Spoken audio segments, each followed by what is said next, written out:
మా ఛానల్స్ లో వ్యాపార ప్రకటనలు, ఇంటర్వ్యూల కొరకు మాకు వాట్సాప్ మెసేజ్ చేయండి 7799978978.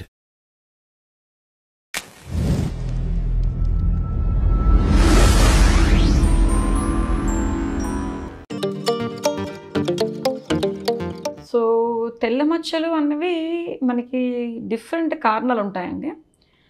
మనకి బొల్లి మచ్చలు అవ్వచ్చు, లెప్రసీ మచ్చలు అవ్వచ్చు, విటమిన్ డెఫిషియన్సీస్ వల్ల అవ్వచ్చు, అండ్ కొన్నిసార్లు అదర్ ప్రాబ్లమ్స్, క్యాన్సరస్ ప్రాబ్లమ్స్ రావచ్చు, కొన్నిసార్లు పుట్టు మచ్చలు కూడా, తెల్ల మచ్చలు కూడా ఉండొచ్చు. అసలు తెల్ల మచ్చ అనగానే అందరూ ఫస్ట్ అండ్ ఫార్మోస్ట్ భయపడిపోతారు. ఏ ఏరియాలో వచ్చింది తెల్ల మచ్చ, ఎట్లా ఉంది, కంప్లీట్ చాకీ వైట్లా ఉందా, లేకపోతే మైల్డ్గా షేడ్ మారిందా, ఫేస్ మీద ఉందా, బాడీ మీద ఉందా, చేతులకు వచ్చిందా, ఇవన్నీ సైట్స్ అనేవి వెరీ ఎగ్జామినేషన్ ఇంపార్టెంట్ అనమాట. సో ఈ తెల్ల మచ్చల్లో మనకి విట్లిగో అంటే బొల్లి మచ్చలు ఉండొచ్చు, అండ్ లెప్రసీ, నేను చెప్పినట్టు లెప్రసీ మచ్చలు కూడా, కుష్టి వ్యాధి కూడా తెల్ల మచ్చల్లాగే వచ్చి స్పర్శ అనేది కనిపించదు, అదొక మచ్చలు ఉంటాయి. వీటన్నిటి కూడా టెస్టులు చేస్తాము, ఎగ్జామిన్ చేస్తాము, డర్మాస్కోపు, సెపరేట్గా బయాప్సీస్, ఇట్లాంటి ప్రొసీజర్స్ చేస్తే మీకు మచ్చ అనేది దేని వల్ల అనేది తెలుస్తుంది. అండ్ సెకండ్ థింగ్, వీటితో పాటు కొన్నిసార్లు న్యూట్రిషన్ లోపాల వల్ల చిన్న చిన్న పిల్లల్లో కానీ పెద్దవాళ్ళలో కానీ మచ్చలు కనిపిస్తాయి. ఎండ ఎక్కువగా ఎక్స్పోజ్ అయినప్పుడు కూడా కొన్నిసార్లు తెల్లటి మచ్చల్లా కనిపించవచ్చు, దాన్ని PMLA అంటూ ఉంటాము. అండ్ తెల్ల మచ్చలు, రక్తహీనత వల్ల కూడా కొన్నిసార్లు తెల్ల మచ్చలు కనిపిస్తాయి. కొంతమంది పుట్టుకతోనే తెల్ల మచ్చలు ఉంటాయి, పుట్టు మచ్చలు కూడా, తెల్ల పుట్టు మచ్చలు కూడా కనిపిస్తాయి. ఇట్లాగా మనం చెప్పుకుంటూ ఉంటే తెల్ల మచ్చలకు చాలా చాలా కారణాలు ఉంటాయండి. మీకు ఎటువంటి అపోహ కానీ భయం కానీ ఉన్నట్టయితే మీ దగ్గరలో ఉన్న డర్మటాలజిస్ట్ని సంప్రదించండి, డెఫినెట్గా మీకు సొల్యూషన్ అనేది కనిపిస్తుంది. సో ఈ తెల్ల మచ్చలు అనేవి వివిధ కారణాల వల్ల రావచ్చండి, బట్ ఎప్పుడు కూడా తెల్ల మచ్చలు రాగానే మీరు భయపడొద్దు. సో తెల్ల మచ్చలు బేసిక్ సింపుల్ డెఫిషియన్సీస్ వల్ల స్కిన్ డ్రై అయిపోయినా కూడా తెల్ల మచ్చలాగా కనిపిస్తుంది. కొంతమందికి స్కిన్ చాలా డ్రైగా ఉంటుంది, తెల్ల మచ్చలాగా కనిపిస్తుంది. సో తెల్ల మచ్చలు అనగానే నేను చెప్పినవన్నీ కూడా మీరు మైండ్లో పెట్టుకొని టెన్షన్ అయితే పడద్దు. డిఫరెంట్ కారణాలకి, ఏ కారణాలకైనా డర్మటాలజిస్ట్ మీ సొల్యూషన్ సాల్వ్ చేస్తారు. మీరు రెగ్యులర్గా సన్ స్క్రీన్ యూస్ చేసుకోండి, మాయిశ్చరింగ్ యూస్ చేసుకోండి, టచ్ చేసి చూసుకోండి, స్పర్శ ఎట్లా ఉంది ఏంటని చూసుకోండి, అండ్ పెరుగుతుందో లేదో చూసుకోండి, కలర్ మారుతుందో చూసుకోండి, డెఫినెట్గా మీకు సొల్యూషన్ అనేది సాల్వ్ అవుతుంది. మొటిమలు అన్నవి పింపుల్స్ అండి జనరల్ టర్మ్స్లోని, మెడికల్ టర్మ్స్లో దాన్ని యాక్నీ అంటూ ఉంటాము. సో మనకి యవ్వనంలోకి ఎంటర్ అవుతున్నప్పుడు ఫస్ట్ సిగ్నల్ అనేది మొటిమలే అనమాట. చిన్న చిన్న పింపుల్ లాగా బుగ్గ మీద కానీ, ఫోర్హెడ్ మీద కానీ కనిపిస్తూ ఉంటాయి యుక్త వయసులోకి వెళ్తున్నప్పుడు పిల్లల్లో. సో బేసికలీ హార్మోన్ చేంజెస్ అనేవి జరుగుతూ ఉంటాయి, బాడీ స్ట్రక్చర్స్ అనేవి చేంజ్ అవుతూ ఉంటాయి, షేప్స్ చేంజ్ అవుతూ ఉంటాయి.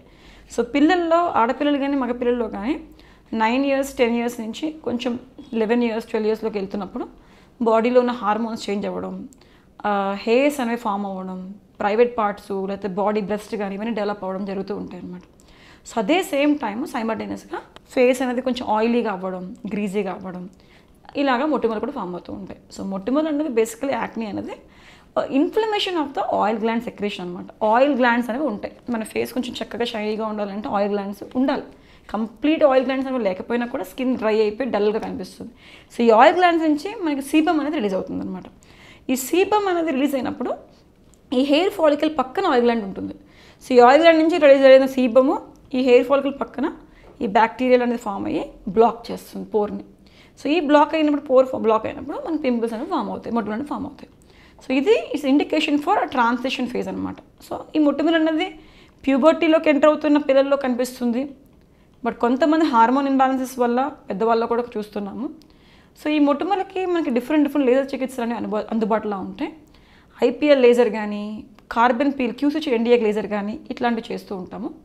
సో ఈ మొటిమలకి మనకి ఫాస్ట్గా తగ్గించేది ఈ లేజర్ ద్వారా హెల్ప్ అవుతుంది అనమాట.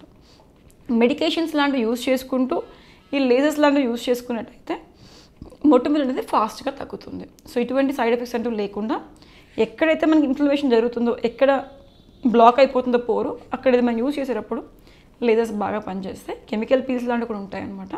సో కెమికల్ పీల్స్ లేజర్స్తో పాటు కాంబినేషన్ కింద చేసుకుంటే పింపుల్స్ అనేవి బాగా తగ్గుతాయి.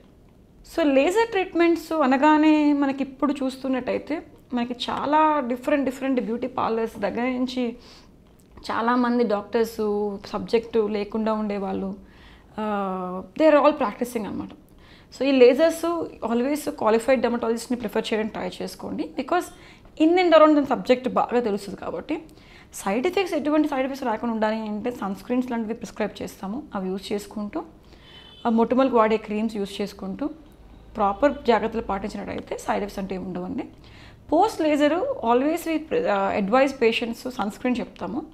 హైడ్రేషన్ ఇంపార్టెంట్, మంచిగా వాటర్ తీసుకున్నట్టు, డైట్ ఫాలో అవ్వాలి.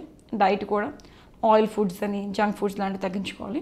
ఇవన్నీ తీసుకున్నట్టయితే మొటిమలు అనేవి పెరిగిపోతాయి. సో ఇలాంటి డైట్ కొంచెం కంట్రోల్ చేసుకుంటూ, సన్లైట్ అవాయిడ్ చేసుకుంటూ, మంచి నిద్ర అండ్ వీలైతే ఎక్సర్సైజ్ చేసుకున్నట్టయితే హార్మోన్స్ అనేవి చాలా మటుకు రెగ్యులరైజ్ అవుతుంది.